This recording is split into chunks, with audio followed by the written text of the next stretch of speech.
Students, अब हम लोग पढ़ेंगे प्रोबेबिलिटी। प्रोबेबिलिटी क्या होती है? किसी भी काम को होने के चांसेस। इसमें कुछ बेसिक कॉन्सेप्ट को इस तरह समझ सकते हैं, जैसे बादल को देखकर कोई आदमी ये अनुमान करता है कि बहुत चांसेस है कि आज बारिश होगी, बहुत चांसेस है, लेकिन ये जो अनुमान है, ये जो गेस है, इसमें कोई नंबर का यूज़ नहीं किया जा रहा है।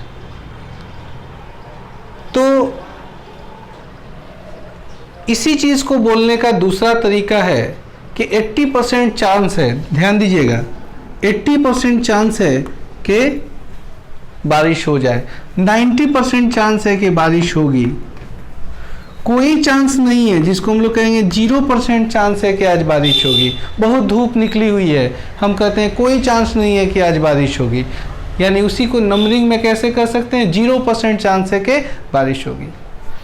तो कोई बात हम जो कहते हैं, कोई अनुमान लगाते हैं, उसको नंबर के फॉर्म में भी हम लोग रिप्रेजेंट कर सकते हैं। तो यही नंबर के फॉर्म में रिप्रेजेंट करने के क्रम में एक मैथमेटिक्स आया और इसे हम लोग क्या कहते हैं? प्रोबेबिलिटी कहते हैं। प्रोबेबिलिटी में ये पता चलता है कि कोई भी काम को करने के कितने चांसेस हैं, कितने परसेंट चांस हैं, ठीक है। और परसेंट को हम लोग चाहे तो फ्रैक्शन में भी कन्वर्ट कर सकते हैं। जैसे 3/4 चांस है कि कोई घटना हो, 3/4 को हम क्या कहते हैं? 75%। तो 3/4 कहें या 75% कहें, एक ही बात होगी। ओके।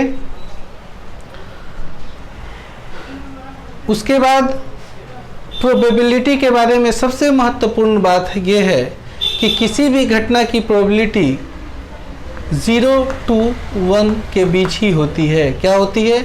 0 to 1।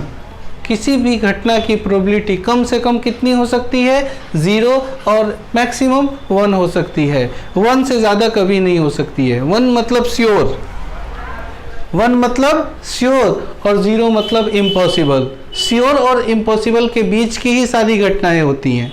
जैसे हम लोग कहते हैं कि 101% चांस है कि ऐसी घटना होगी, तो 101% का कोई कॉन्सेप्ट ही नहीं होता है। प्रॉफिट लॉस में हो सकता है, आपको 101% बेनिफिट हो सकता है किसी बिजनेस को करके, किसी चीज़ को सेल करके, लेकिन जो चीज़ हम गेस करते हैं उनमें 100 से ज़्यादा परसेंट कुछ नहीं होता है। और 100% का 100% को हम लोग लिख सकते हैं 100 डिवाइडेड बाई 100, दैट मीन्स 1। ये 100% श्योर है, 100% है कि आज बारिश होगी, यानी कि श्योरिटी कितनी, प्रोबेबिलिटी कितनी है? 1 है, that means it is sure event, है ना। तो किसी भी घटना की प्रोबेबिलिटी कहाँ से कहाँ तक होगी? 0 से लेकर 1 तक। दूसरी बात, प्रोबेबिलिटी ऑफ श्योर इवेंट 1। तीसरा, probability of impossible event is 0। Sure event की प्रोबेबिलिटी 1 होती है। किसी चीज़ की प्रोबेबिलिटी 1 है मतलब श्योर है। जैसे एक कॉइन है जो शोले फिल्म में यूज़ किया गया था। कौन सा, क्या स्पेशलिटी थी उस कॉइन में? कि दोनों तरफ हेड बना हुआ था, है ना। टॉस करते हैं, हेड आने की प्रोबेबिलिटी क्या होगी? तो श्योर है कि हेड ही होगा, तो हम कह सकते हैं कि उसकी प्रोबेबिलिटी 1 है, ठीक है। अगर एक कॉइन स्पेशल ऐसा कॉइन है कि दोनों तरफ हेड बना हो, हम टॉस करते हैं, हेड आने की प्रोबेबिलिटी क्या है? तो हेड आने की प्रोबेबिलिटी 1 है। क्यों? क्योंकि वो श्योर है कि हेड ही आएगा, क्योंकि उसमें टेल है ही नहीं ना। दूसरी बात, उसी कॉइन में टेल आने की प्रोबेबिलिटी क्या होगी? 0। कोई चांस नहीं है कि टेल आए, ठीक है। तो इस तरह से हम चीज़ों को नंबर के फॉर्म में रिप्रेजेंट कर सकते हैं, दिखा सकते हैं। अब चलते हैं कुछ बेसिक डेफिनेशंस की ओर। एक वर्ड यूज होता है एक्सपेरिमेंट।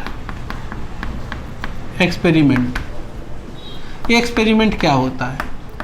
एक्सपेरिमेंट एक वर्क होता है जिसका आउटकम वेल डिफाइंड होना चाहिए।